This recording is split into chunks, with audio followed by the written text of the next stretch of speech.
how you coach, show up, and act during a class or during a training block is going to impact the performance and the output of those that you are serving. Sounds obvious, right? Kind of like, well, this isn't anything new, Morgan. Like, obviously. Here's the thing. What I've noticed observing at this point thousands of hours of coaching across my career, including my own, over the years, as well as many, many, many other coaches on the floor, is a wide spectrum of what coaching looks like. Now, our job as coaches on the floor is to guide and serve those that are in front of us, those that are paying money to be there to help better themselves. Our job is to guide them along that journey.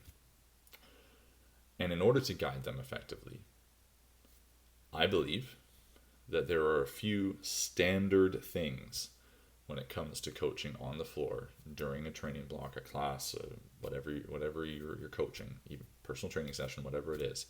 There are a few key things that need to be standard across the board as far as the base level expectation that coaches should be doing. This all starts with communication. It starts and ends with communication, frankly. And this is an area that I always get kind of the eye roll, kind of the, yeah, I get it. Like, okay, how we talk matters and how we communicate matters from coaches. Because all we've been taught is how to write programs, how to periodize something, da-da-da-da-da. That's all we've been taught. How to understand the human body. And that only goes so far in your ability to connect and help someone grow. I've said it before, you can write the best program that you think is out there in the world, but if you can't communicate that very well and you can't connect dots for those that you're serving and you're working with, they're not going to get the result out of it because there's no understanding of it. So coaching on the floor starts and finishes with communication.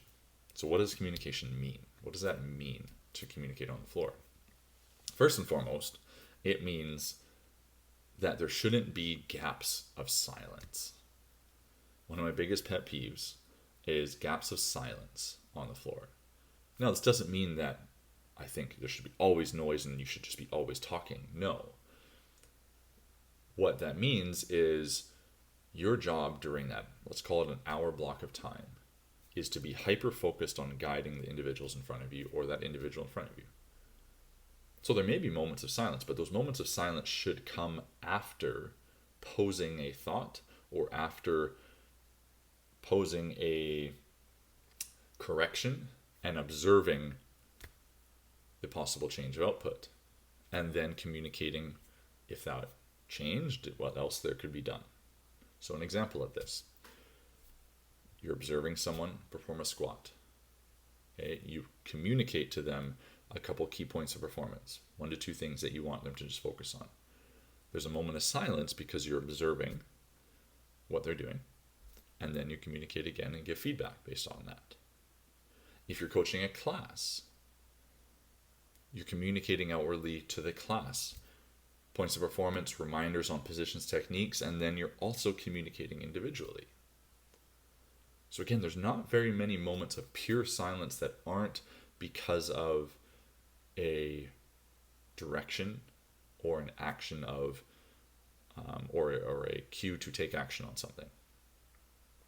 There aren't moments of that. However, I see it a lot when I'm observing coaches coaching a class or a training session where they just stop communicating. And I look at the clock and a minute goes by, and 2 minutes go by, and 3 minutes go by. Sometimes 10 minutes go by. People are working. People are working hard. They're moving. They're performing sometimes very complex movement patterns. And yet the coach is saying nothing. So what's the point of the coach being there? I'm sure the coach is observing things. They're watching. They're seeing what's in front of them. Maybe I'm giving them the benefit of the doubt that they're observing and actually thinking about what they're seeing. And I hope that they're not just sitting there looking and thinking about what they need to get from Costco.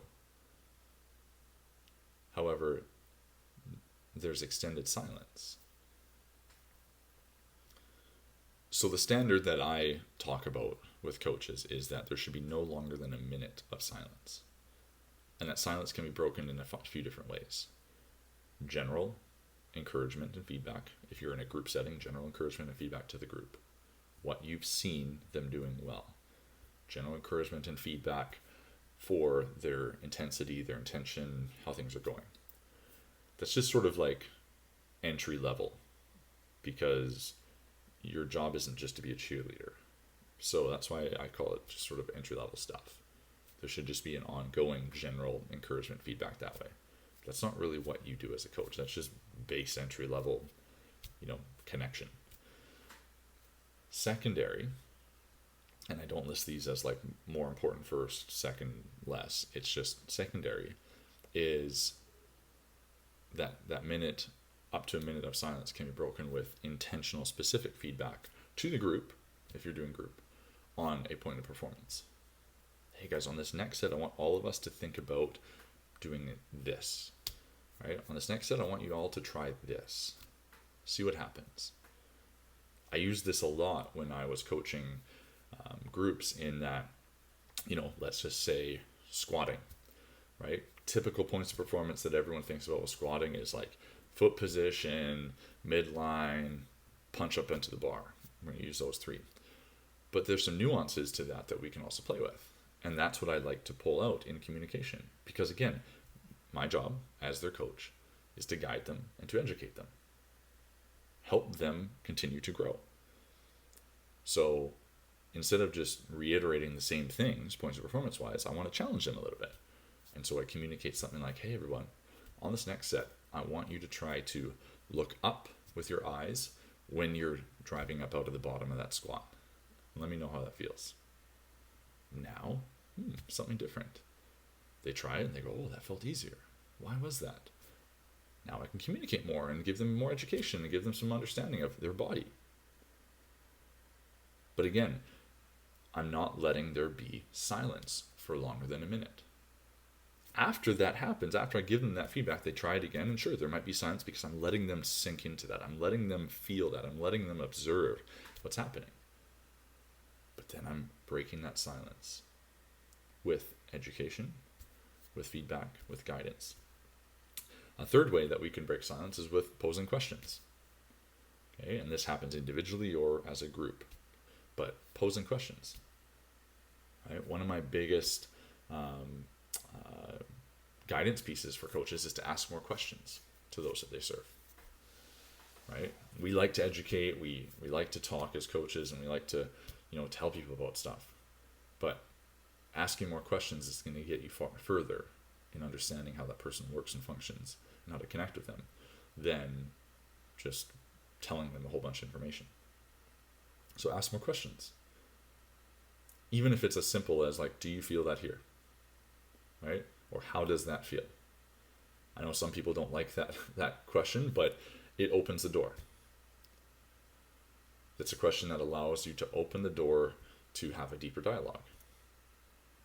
Right? I ask it all the time and people roll their eyes at me and bug me about it when I say, how did that weight feel? And they go, well, I know you're just going to probably put on some more weight no matter what I tell you. And it's like, I still want to know. I'm asking it because I want to know. I want to know for you yourself, how did it feel? And in me repeating that question over and over and over and over and over again, constantly to people, they start to get more honest with themselves. And it's a different conversation that I'm going to have. I'm going to do another talk on that because it's been a unique discovery of mine over the years around how asking that question helps people become more honest with themselves. But that's a whole side topic here. But again, breaking the silence with asking more questions. So, coaching on the floor, standard. Don't let there be more than 1 minute of silence. Break that minute of silence with guidance, with education, with questions. Dig in, to what's going on with those that are in front of you. The second thing that I want to talk about with coaching on the floor is being intentional and owning the intention and points of performance of what you are coaching. A big challenge that I see with coaches is their inability to control the intention of the workout with those that are in front of them. I hear it from coaches where they say, I tried to get so-and-so to do X, Y, or Z, but they just kept doing what they're doing. Now, I'm not going to lie, there are outliers of people that are just stubborn and they'll just do what they want to do because they see John or Jane next to them doing that and they just want to do that, even if it wrecks them. That's just their innate character, which I would still challenge. There's ways to communicate and dig into that. But point being here is coaches that struggle to get the output desired or get the people in front of them, people, however many people they're coaching, in front of them to stick to the intention, they struggle with that because they're not owning this space. If you truly understand the intention and points of performance of the workout that you are coaching, and you own the space, which is the third thing I'm going to talk about, you're going to get better results for those in front of you. But you have to own the space and not understand the intention and the points of performance. I see a lot where coaches step on the floor, they're coaching in class, and they see the workout, and all they do is just regurgitate what the options are, what the options of that workout are. That's not coaching. That's just reading. You are doing the bare minimum in regards to what skill you need. One of the bare minimum things that you need to be a coach is to be able to read. Read a workout. Okay? That's what you're doing in that moment. You're showing those people and an observer like myself that you know how to read what's on the board. Good job. I'm not trying to be a jerk about it, but you can do more than that. You're capable of doing more than that. So even if there are options up there, understand the intentions of those options in relation to the workout itself. What are the intentions and the points of performance that we're going after for this workout? What do they mean? What should people be trying to dig into? What should be people trying to feel?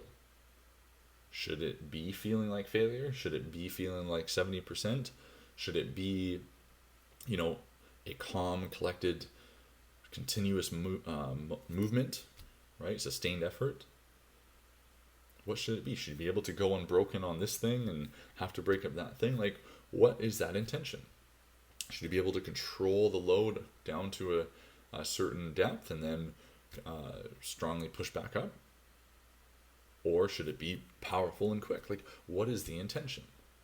Don't just reiterate what's up there. If you're doing this option, these are the weights. Okay, I could have read that myself. Cool. But what does that mean?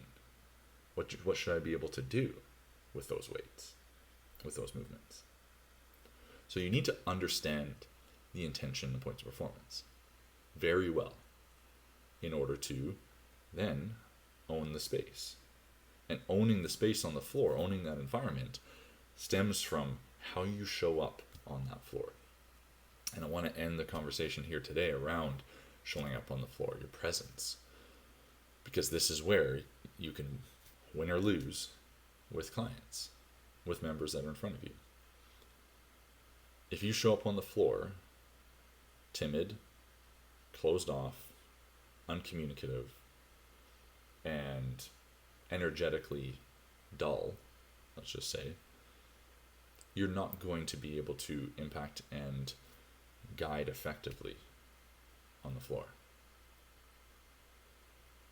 You will get run over and controlled by that audience, by that group of people that you're serving, or by that individual. I see it across the spectrum, one-on-one coaching all the way to group coaching. I've seen coaches that are working one-on-one with a client, and that client just runs over them with their own wants and demands. The coach, I can tell, knows that they should be doing X, Y, or Z because they need X, Y, or Z. But they don't own the space. That client owns that environment. And it takes having that happen to you and effort to grow and develop your skill set as a coach and your confidence as a coach and all of those things to be able to own that space. When I first started getting into group coaching, I worked at a CrossFit gym for a while. When I first got into that, I coached a morning class. And this morning class was full of entrepreneur type A personalities, like big energies. And I got walked all over when I first started. And I can smile and laugh about it because it taught me a ton having that happen to me. And fortunately, I had people around me that taught me a lot. Those individuals were courteous enough to, some of them, mentor me as I continued to grow, and I learned a lot from them. I feel fortunate enough that one of my innate skill sets, one of my powers as an individual myself, is guiding people. And so as much as I got walked over in those first bits of time coaching those group classes, it helped bring out my ability to guide and lead that much more. So when you step on the floor, and this is something that I really doubled down on in those moments, was how I stepped on the floor and how I stood, first and foremost. Your presence should be felt when you stand on the floor. As the coach leading a group or leading an individual, when you step into that space, do they feel your presence? Or are you kind of just kind of in the corner, just waiting for them to see you? As a coach, you need to own the space. So step onto that floor, step into that environment with your chest held high, your head up, owning that space. And people are still going to bug you and chirp you and like do all the things because they know you, right? You get to know your members, you get to know those that you work with. But as owning the space, stepping on that floor with that proud chest, that head up high, that confidence, demeanor about yourself, you've already created an energy around those people. Then, as you get into explaining the workout, going through the pieces, knowing the intention and really knowing the intention and the points of performance, and doubling down on those things and how you communicate them to those things to the members or to the individual in front of you, starts building that trust and respect about it. Then in the moment, as you're observing things, as people are starting to move, as that individual is starting to do a movement pattern that you're working with, you need to be willing to make them upset with you for saying, take some weight off or do this in that moment. Because you need to be able to communicate it effectively with the intention and have them understand your reasoning for it. They may be upset with you in that moment because they want to push, because they feel inadequate if they're not doing what's written up on the board. This is where it comes down to how you are able to communicate with them more effectively and say, you're going to get more out of this by doing it this way. And when you first start doing this, it's hard, it's uncomfortable, right? It's not the most fun to do because you feel like you're making people upset with you. But you need to own the fact that you're the coach guiding them. You're the one that knows what's going to be best for them, what their need is in that moment versus what their want is. And there's give and take there. There absolutely is. I'm always willing to have a little bit of give and take. And that's also how I've been successful as a coach. And the success I've seen in other coaches comes from that ability to have some give and take with the want and the need. Because if you give a little bit of that want to them while still addressing their need, you control that environment. And they feel like they have a little bit of control, which people want. People don't like giving up full control. But you're owning the space. You're helping them to honor the space and that you are there guiding them as a coach. Coaches that step on the floor that don't do this, I see it 100% of the time. They get walked over, be it subtly or very broad as day. They get walked all over. And they don't understand why. They go, oh, I said it all the time. Repeat it again and again and again to this person, but they just don't do it. Yeah, because that person doesn't either trust you, believe you, or respect you. It's just the hard truth. So you got to step on that floor and own the space. This all, again, starts and finishes with communication. Now, there's a whole bunch of other pieces to coaching on the floor, get into, dialogue between members and different things that way that, we can dig into in another talk. But for today's talk, for the purposes of this, I'm going to leave it there. Let that sink in with you all. Consider how you communicate on the floor. How much time is in between points of communication. Consider how well you understand the intentions and the points of performance of what you are guiding and teaching. Truly understanding it. Not just in the moment, but long term. And then how are you showing up on the floor? How are you owning the environment that you step into? How are you doing that? How are you building that trust, that respect, and that buy-in to what you are guiding those members or that individual on? As always, let me know in the comments what you think. Let me know your thoughts around this topic. If you like this topic, if you appreciate these discussions around coaching, specifics, tactical stuff to do. I'm really passionate about these conversations. I think there's a lot of conversations around, other aspects of business, which I love. I love business side of the health and fitness industry and just business in general. But I think that there's a gap in the tactical stuff to do on the floor as coaches that coaches need more help with. Outside of the programming and the sets and reps, a lot of coaches still need help in that, and there's a lot of stuff around that, but really just how you show up as a coach. How do you show up? And there's a gap there that I think needs to be filled. And so that's an area that I'm passionate about helping you all with. So if you like this stuff, if you like this topic, let me know. Let me know what else you want me to chat on. All right? Get after it. Level up.